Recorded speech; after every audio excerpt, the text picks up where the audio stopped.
Jadi, gue tuh udah kelamaan jadi wibu dan bukannya mau sombong, tapi niatnya emang sombong. Gue udah nonton banyak anime juga lah. Nah, dari sekian banyak ya anime yang gue tonton, tentu ada hal yang memorable banget dari itu anime. Entah itu dari anime sendiri kayak ceritanya, animasinya, ataupun ya fandomnya juga. Udah ngeliat banyak hal seputar hal tersebut. Kayak gue kepikiran gimana kalau misalnya dari banyak anime yang gue tonton, gue pilih satu judul anime dari satu tahun tertentu dan nginget hal apa aja sih yang memorable dari anime tersebut. Gue mau milih 10 anime dari tahun 2010 sampai tahun 2019 dan gue milih judul satu anime di tahun tersebut bukan berarti itu anime of the year-nya di tahun tersebut, karena ya zaman dulu gue gak kepikiran bikin list anime of the year atau apalah, karena kan dulu gue nonton kayak ya udah nonton aja iseng, gak kayak sekarang. Kayak gue milih satu judul juga kayak ya udah hal yang gue ingat, hal yang paling memorable dari judul tersebut itu apa, dan mungkin bisa kelihatan random juga sih karena emang random dan suka-suka gue milihnya apa. Jadi langsung aja deh, gue mulai dari tahun 2010 dan yang gue pilih pertama adalah adaptasi anime dari manga The World God Only Knows. Satu rilisan tahun 2010-an yang memorable buat gue karena gue nonton di televisi berbayar dan lucunya di ruang tengah. Dan lucunya lagi ini tuh anime harem yang ada elemen ecchinya tipis-tipis. Jadi sebenarnya ada gimana gitu gue nonton ini di ruang tengah. Cuman keluarga gue basicnya ngerti perwibuan juga sih, jadi kayak ya ngeliat hal kayak gini hal yang biasa sih. Gue mau ngomongin ini karena ya ini anime harem yang memorable buat gue aja. Kayak ini salah satu tontonan harem romcom pertama yang gue ikutin buat halo doang karena kejadian yang ini tuh gue sadar pertama kali nonton ini gak mungkin kejadian di dunia nyata. Jadi gue nonton buat have fun doang. Kayak MC Nolep yang punya harem gara-gara dibantu demon supaya bisa menyelamatkan dunia. Yang cara menyelamatkan dunia itu harus bikin perempuan jatuh cinta sama dia. Dan si MC-nya itu nge-treat orang lain itu, nge-treat heroine itu kayak main game dating sim. Obviously ada karakter development kok, cuman gimmicknya ini lucu banget. Dan di rilisan tahun 2011 gue perlu banget ngomongin Nichijou. Bagi gue ini salah satu anime komedi terbaik sepanjang masa. Kayak doko banget sumpah, kejadian sehari-hari gitu yang lu bisa relate tapi dibikin over the top banget. Banyak banget klip meme dari ini anime, tapi yang mungkin salah satu yang gue relate banget adalah pas salah satu karakter itu nyoba ke coffee shop, ke cafe gitu dan bingung pesanannya apa karena tulisan menu itu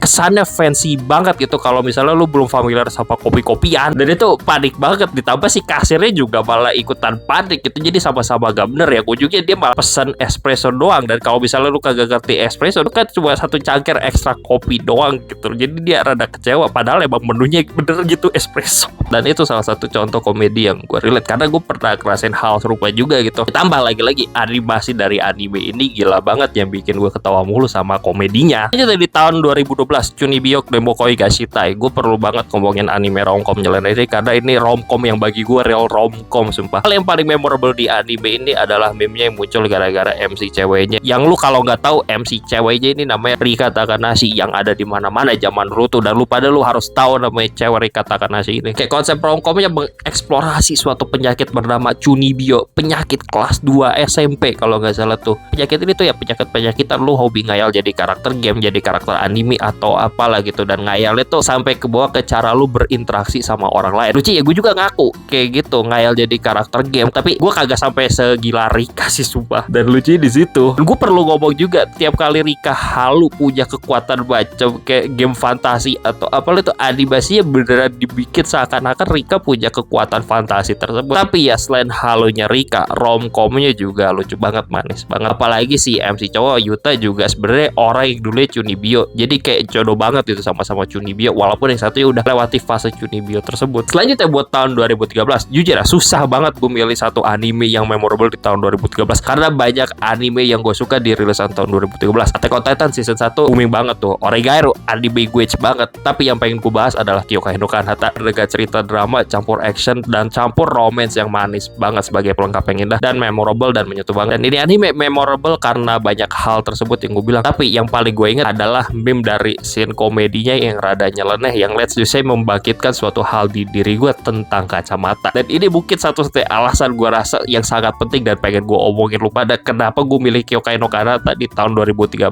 ini, karena scene mereka debat kacamatanya doang, udah gitu aja.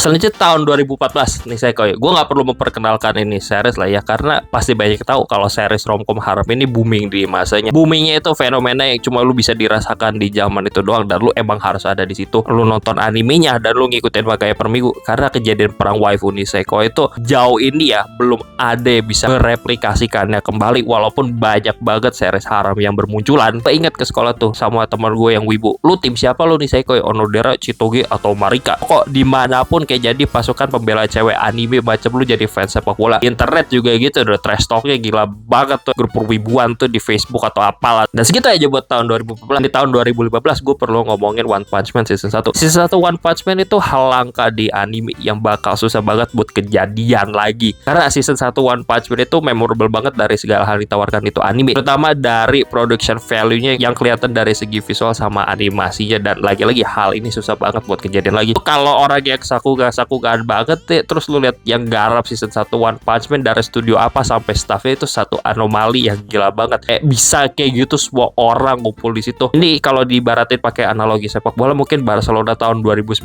kali ya, karena production value-nya sebagus itu One Punch Man season 1. Selanjutnya di tahun 2016 gue tahu ada JoJo Part 4 yang gue suka banget, tapi rasanya gue perlu ngomongin Love Live, terutama Love Live Sunset season 1. Gue gak pernah nutup diri kalau gue dulu masuk fandom Love Live dan gue suka banget sama Muse dan suka Aquars juga. Sekarang gue udah gak terlalu ngikutin Love Live banget kayak dulu, tapi Sunshine tetap masih memorable buat gue sama Muse juga gitu. Tapi kan di konteks kali ini gue ngomongin Sunshine aja sih, karena Love Live Sunshine itu experience gue pertama ngikutin Love Live per minggu itu gila banget. Dan ditambah kalau ke event wibu gue selalu nemu cosplay Love Live, terus juga lagunya yang rutin gue dengerin banget dan gue suka, rutin ngikutin seiyunya, beritanya, pokok segala hal yang Love Live banget deh gue dulu orangnya. Mungkin lagi-lagi sekarang gue bukan orang yang ngikutin Love Live lagi, tapi gue masukin Love Live Sunshine di sini sebagai kayak statement aja. Gue gak bakal nyakal kalau Love Live pernah jadi hal yang sangat berkesan buat gue pribadi. Di tahun 2017 rilisan yang memorable di kepala gue itu jujur Blind S. Ini tipikal anime cute girl doing cute things, slice of life campur romance tipis-tipis lah. Cerita itu MC-nya kerja di maid cafe yang konsep pelayan itu semacam role play tiap ngelayanin pelanggannya. Role play pelayannya itu jual kepribadian mild, sweet, sister, sadistic, surprise, service. Itu meme-nya tuh ada di mana-mana zaman segitu, dan hal ini yang paling memorable buat gua, meme-nya sumpah. Dan itu alasan gua masukin Blind S ke list ini, karena meme-nya yang ada di mana-mana zaman segitu. Terus di tahun 2018 yang paling memorable buat gua tentu JoJo Part 5. Ini JoJo Part 5 dari segi produksi gua rasa yang paling bagus dari semua adaptasi anime JoJo, dan dari segi fandom Part 5 itu yang paling meledak banget di mana-mana. I mean obviously karena JoJo itu ya series bagus gitu, lo punya action chaotic, pose dramatis, art style yang unik, dan meme-nya terutama di mana-mana. JoJo reference, lu nggak bakal bisa lari dari JoJo reference, karena gue yakin series yang lu ikutin kemungkinan besar punya JoJo reference di dalamnya. Dan tayangnya part 5 itu adalah munculnya meme yang gue rasa salah satu meme paling ikonik. Terakhir rilisan tahun 2019 yang paling memorable buat gue adalah Vinland Saga. Mungkin di tahun 2019 ini gue lagi pengen ngikutin cerita yang serius banget, dan pas saat itu Vinland Saga yang nawarin hal tersebut, dan gila banget animenya. Itu ceritanya berat, serius, dan ngebikin gue mempertanyakan ada kehidupan itu apa. Gue suka banget sama setting zaman Viking ya, yang itu ngajarin sejarah tipis-tipis, karena semua karakter di Vinland Saga sama ceritanya itu ya based on kejadian sejarah juga yang emang ada risetnya, makanya memorable buat gue. Anyway, itu aja sih gue ngomongin 1 tahun 1 animenya, dan ini tuh sebenarnya milihnya ya random aja sih, suka-suka gue.